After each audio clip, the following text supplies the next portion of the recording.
Oklahoma upset South Carolina 94-82 in an OT that was completely dominated by freshman Aaliyah Chavez. She cooked hibachi style, okay? It was fun to watch. She was 3 for 13 through 4 quarters and then went 100% off of 6 shots in OT. But breaking down this game is actually simple. Oklahoma did all the little things. They out-hustled South Carolina, ran their sets with purpose, and stayed in position on both ends. South Carolina was also outcoached. As a team, Oklahoma shot 48% to South Carolina's 37%. From three, Oklahoma shot 39%, which is 9 above their average, to South Carolina's 24%. Oklahoma also out-rebounded South Carolina 54-39. This was a new team from the LSU loss. The biggest difference was feeding Reagan Beers. They got big points in transition and not just off steals, off beating South Carolina down the court on made baskets. Reagan Beers is an elite fundamental post player. She uses her body and size to perfection,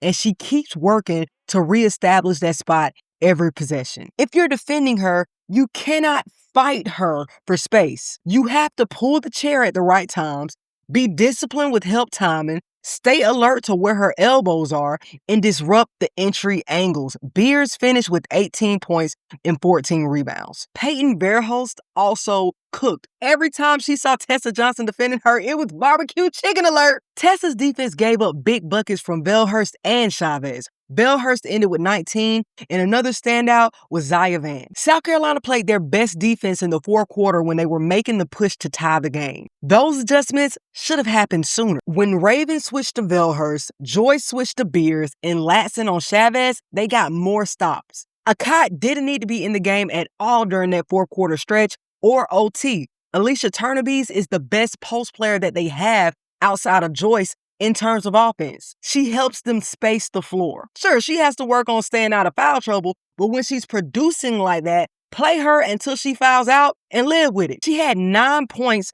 in 14 minutes from all 3 levels. Offensively, Tessa was strong, especially in the first quarter, but foul trouble interrupted her rhythm. Raven Johnson was also strong, shooting over 50% with 16 points. And I know people will say Tanaya didn't come to South Carolina for offense, and that may be true, but I'm saying there's another gear Latson can hit once she's truly comfortable in the offense, and her offense shouldn't regress because she's focusing on getting better on defense. She does not look confident right now, but ultimately, great basketball from Oklahoma and back to the lab for South Carolina. But what are your thoughts, Hoops Tribe? Let's talk hoops.